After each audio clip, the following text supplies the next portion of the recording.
Hola, buenas. Mi nombre es Carlos Alfredo Mejía y hoy hablaremos acerca de un tema de matemáticas.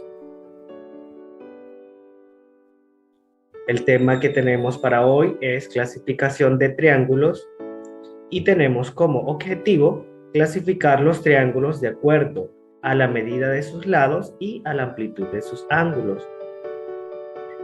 Entonces comencemos por identificar o cómo identificar un triángulo. Recordemos que un triángulo es aquel que tiene tres lados o tres segmentos.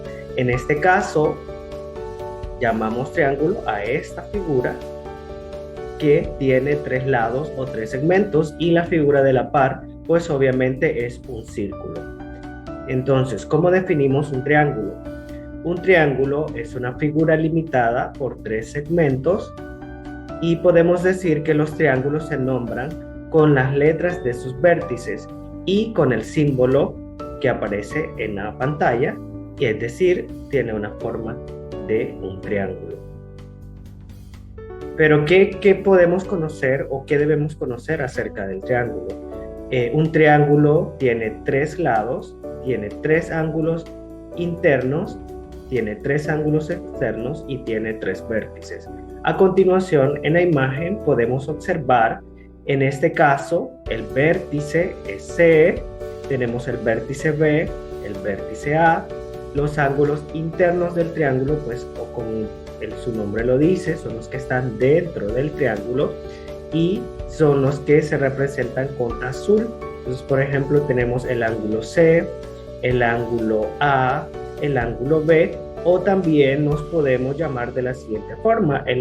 A este ángulo nosotros lo podemos llamar el ángulo OCAB.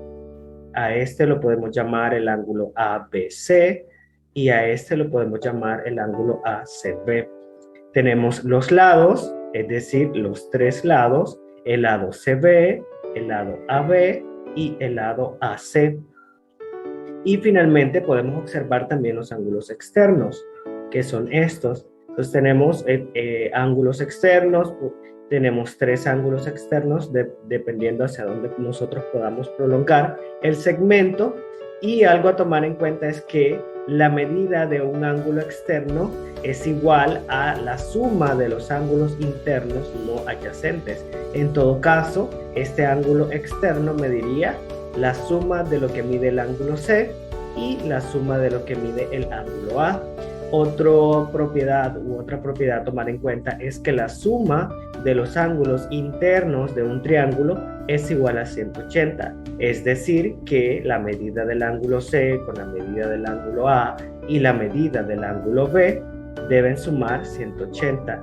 Y la medida de los ángulos externos de un triángulo es igual a 360. Entonces, ¿qué podemos observar? ¿Cómo se clasifican los triángulos según la medida de sus lados? Según la medida de sus lados, tenemos el triángulo equilátero. Dice que es un triángulo cuyos lados tienen la misma medida. Entonces se llama equilátero y sus tres lados tienen la misma medida. Y como podemos observar en la imagen, este triángulo tiene sus tres lados iguales.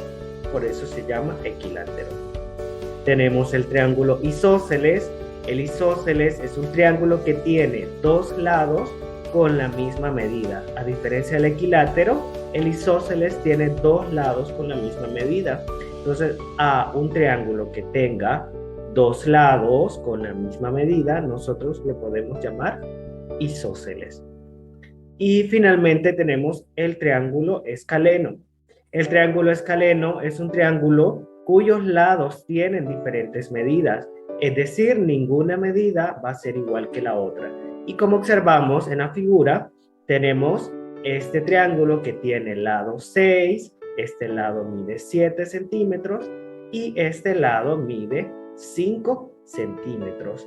Entonces, ¿qué podemos decir? La clasificación de los triángulos según la longitud de sus lados pueden ser equiláteros, isósceles y escalenos o escalenos. Tenemos también cómo se clasifican los triángulos según la medida de sus ángulos. Y según la medida de sus ángulos, pueden ser acutángulo. Es un triángulo cuyos ángulos son agudos, es decir, que miden menos de 90 grados. Como pueden observar, entonces, tenemos este triángulo que sus ángulos miden, este mide 50 grados, este mide 45 grados y este mide 85 grados. Y si ustedes observan, los tres ángulos miden menos de 90 grados. El triángulo rectángulo es un triángulo que tiene un ángulo recto, es decir, un ángulo que mide exactamente 90 grados, como se observa en la figura. Este ángulo mide 90 grados y muchas veces lo podemos identificar a simple vista. Luego tenemos el triángulo obtusángulo, que es un triángulo que tiene un ángulo obtuso, es decir, un ángulo que mide más de 90 grados y menos de 180 grados. Como pueden ver, tenemos este triángulo obtusángulo que tiene un ángulo de 110 grados. En resumen, ¿qué podemos decir? Los triángulos se clasifican según la longitud de sus lados en triángulos equiláteros, isósceles y escalenos, y según la medida de sus ángulos pueden ser acutángulos, rectángulos y obtusángulos. Espero que esta clase les haya servido. Muchas gracias por su atención.